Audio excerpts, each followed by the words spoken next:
Hello again, ladies and gents. Today we're not talking about any of the great characters filling the Warhammer Fantasy universe, and instead we're going to discuss the world's destruction in a little event known as the End Times. Now, either from watching any of my videos or just being generally aware of Warhammer, you're likely going to know what the End Times is, as it is the end of most characters I've gone over thus far. Even if you're not sure, you can guess from the name that it is the event that kills off the Warhammer Fantasy setting.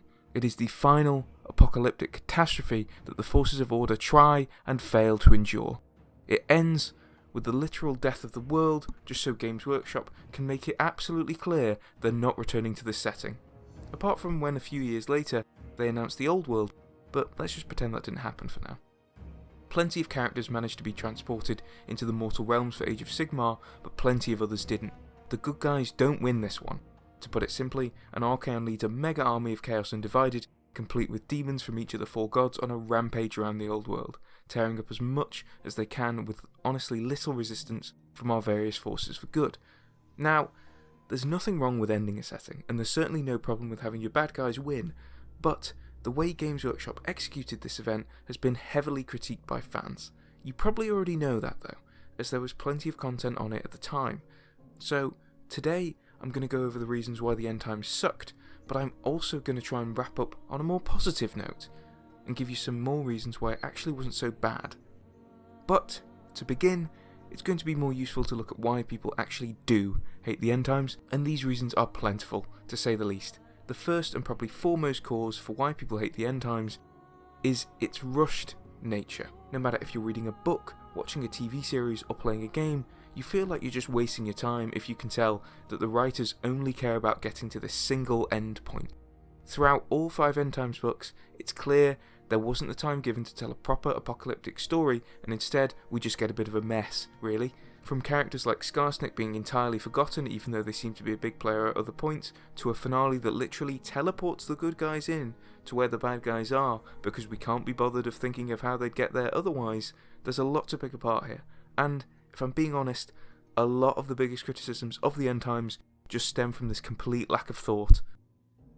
Take the treatment of the Lizardmen, for example. Often described in the lore as the original enemy of Chaos, you'd think the Lizardmen would be taken down by a horde of demons spawning in from the warp, or perhaps the Slann are trying to stop the forces of Chaos but end up bringing doom on themselves instead.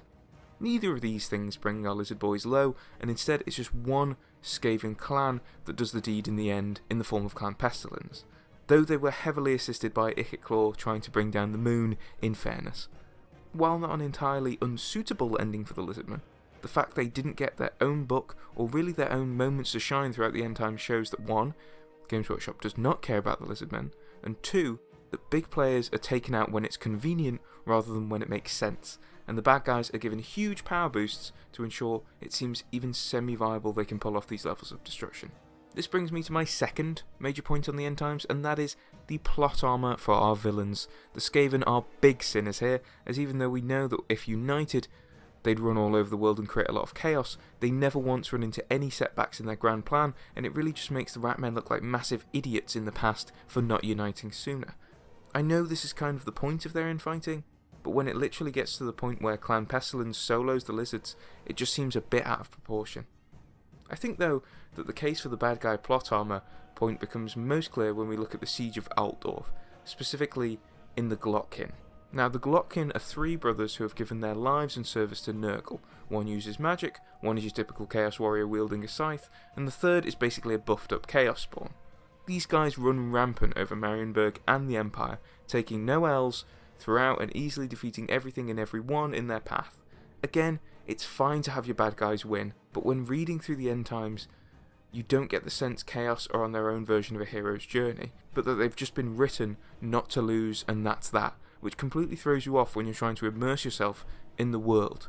There have been bigger invasions, bigger Chaos armies coming down from the north in Warhammer lore, and yet for some reason we're led to believe this one is just better, and that humanity, the elves, dwarves, undead, and even greenskins can't match the foe this time around. There is the theme of the forces of order dwindling in terms of power, but if Games Workshop was really going down that route, they surely wouldn't have had the elves reunite, as that then again makes Chaos just automatically winning kind of silly. Finally, before I move on, I also don't like the all-out conclusion of the world in the End Times. Ending the world with a big explosion feels more like weird Chaos fanfiction than anything else. There's no bittersweet type of finality to the ending because it isn't really an ending. It's an admittance of failure from Games Workshop. They could never make Warhammer Fantasy Battles as successful as they wanted it to be, and so they just cut their losses and dipped. However, that isn't necessarily the worst thing in the world. As we move on to more positive notes, I think it's best to remember that if Warhammer Fantasy hadn't have ended, it would have just trawled on without any love, whereas by now we can say that Age of Sigmar has had a lot of effort put into it from Games Workshop. What started out shaky has grown to be a popular setting with a lot of great miniatures. I'm not sure if we can quite count the End Times bringing Warhammer Fantasy to an end as an exactly good thing about it though, as it's sort of what you expected from the name of the End Times. Something we can praise the End Times for though is what it gets right. And there's not much here, but there's a bit.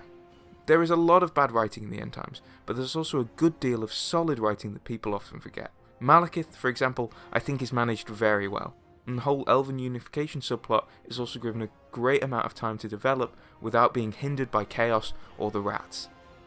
There are also plenty of cool moments given to characters, such as Boris's last fight against Kazrak, Arkan the Black holding the apocalypse at bay on his own, and Marcus Wolfhart killing Taurox the Brass Bull.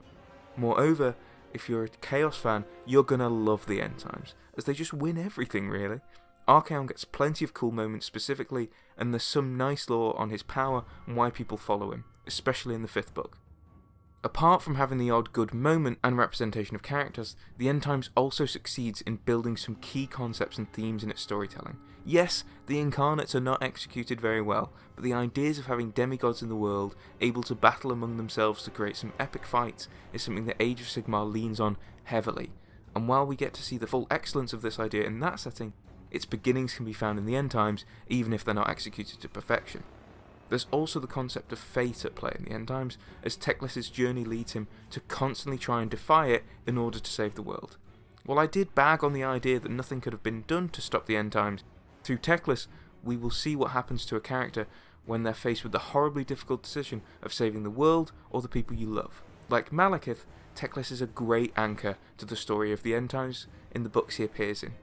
Each of these anchors work really well, whether it's through Malekith, Teclis, Belgar Ironhammer, you name them, as at the end they remind us that sometimes no matter how hard we try, there's just no stopping certain things. Again, I don't think this theming or message always lands in the End Time, leading to a lot of people hating it as rush jargon where chaos just auto wins, but there's some good elements within that through our point of view characters, or at least some of them, we get to experience. Finally, the biggest thing the End Time succeeds in is on making the world the product of a mistake. A stupid, horrible mistake by an idiot too lustful for power. Yes, it's been done before, and yes, people hate Manfred, but they should. That's the point of the bald idiot's character in the first place. He's a horrendous, egotistical moron, and that's fine. His killing of Balthazar in the last moment is something that's so dumb, it's completely inexcusable. And it's kind of a great way to make him a heinous character moving forward. Sure, you could have given Archaon just an overwhelming victory, but he'd already won at this point. To be honest, if he and his armies had just kept rampaging around, they probably would have been able to kill everything in the world. Greenskins would have popped up every now and then, but otherwise Chaos wins. Well done. Yippee. Archaon didn't want that. He wanted complete and utter destruction without anything left. Our gang know they can't save the world by the end, but they can at least hope to hit the reset button in a positive way. With Manfred's actions, neither side really win. Archaon gets his destruction of the old world, but the people he hates so much are sent to the mortal realms, where he has to pick up his crusade for chaos once more. Barely any of the good guys survive, but again Chaos hasn't won outright, so they technically get to fight another day.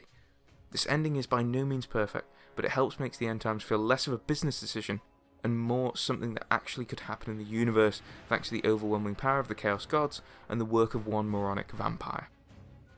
Thank you for watching. I hope you didn't mind this ramble too much. I just thought the End Times was a bit of an elephant in the room on the channel, and that it'd be best to get it out of the way. Next time, we'll be back on our old grind set, looking at someone I've mentioned in this video. Let me know if you want to see more. Like, subscribe, the usual, and what do you think if I made some 40k character videos? Might be fun, I think.